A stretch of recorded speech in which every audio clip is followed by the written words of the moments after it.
He is risen. He is risen indeed. Hallelujah. But are you? This week, as the sugar highs have died down and the baskets are being tucked away, have you been resurrected? In my home church, we have a tradition of burying the Alleluias for Lent. We roll up this piece of cloth. It's colorful, it's decorated, and painted with the word Alleluia across it. And we roll it up and we put it in this box shaped like an ark. We carry it out of the sanctuary, and there it stays until after Lent. And then on Easter morning, the kids eagerly gather in front of our altar, and they watch as the scroll is unrolled and held up. And in unison, the only way that kids can be in unison, they shout, Alleluia, Alleluia, Alleluia.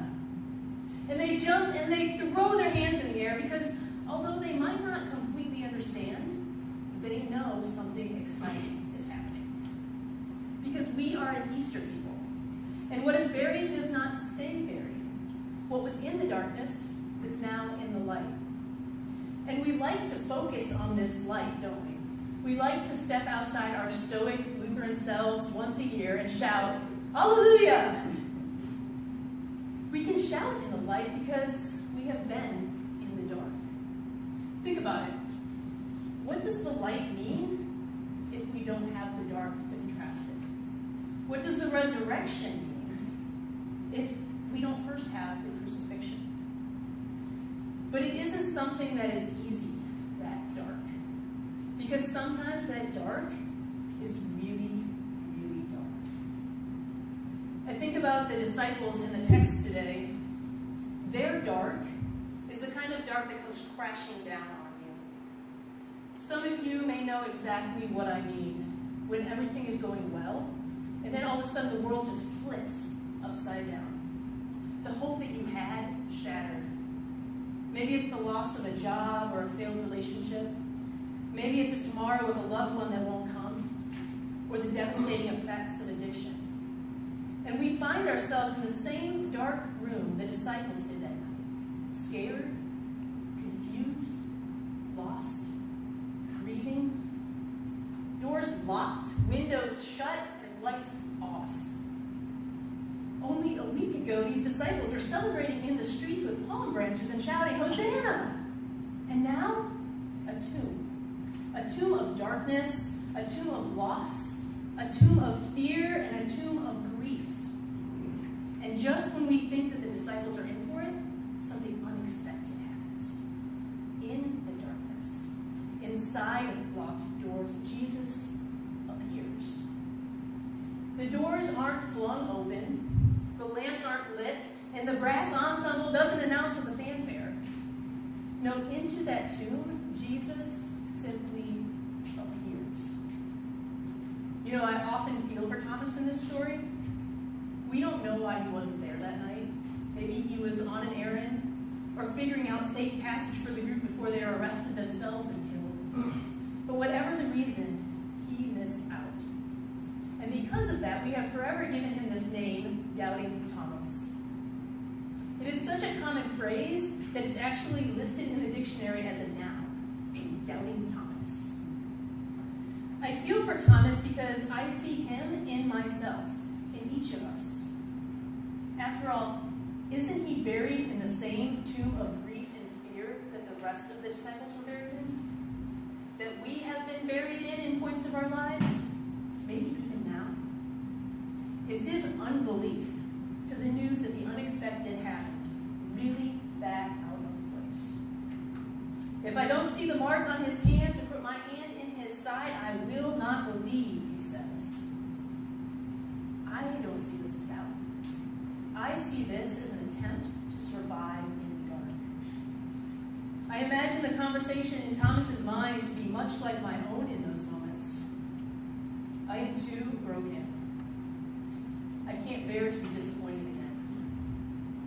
I just can't do this now. Words spoken from a depth where we just don't believe things will ever be the same again. Hanging on to that last bit of whatever good is left. And then Jesus appears in that locked room a week later, where I imagine Thomas has probably been camped out the entire time, just in case. And once again, the doors don't fly open, the lights don't flip on, and the trumpets don't sound. The space is the same dark, cold, empty, locked room. Because resurrection starts in the dark. It started in the darkness of death on a cross, and in the darkness of the tomb in the garden. It starts in the darkness of our losses, in the darkness of our fears, and in the darkness of our locked rooms. When we need Jesus to appear and to say to us, like he did to Thomas, you aren't too broken. You won't be disappointed. You can do this. When we need to hear the words spoken in that closed room, peace be with you. A peace not meant to replace the darkness, but in spite of it. Barbara Brown Taylor, an author and pastor, said once, "Darkness is everything I do not know, cannot control, and am often afraid of." But that's just the beginner's definition. If I am a believer in God, then darkness is also where God dwells. Resurrection changes us. Because resurrection happens when we are at the bottom. And when I'm at the bottom, I don't want to be the same. I want to touch the nail-torn hands and put my hand in the spear-pierced side because I want to believe in a resurrected Christ.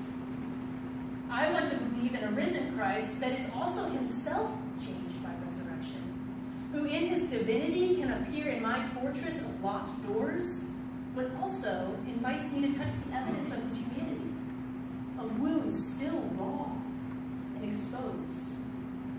A risen Christ that invites us to be raised with him over and over and over again in the tombs of our lives, and then sends us out changed. But this is scary, I know. It means that we have to be vulnerable. It means that we have to embrace this inevitable pattern of life and death. It means we step out in faith. It means we accept the invitation to come and see, come and touch. And when we do, maybe, just maybe, we can't help but respond as Thomas. My Lord, my God.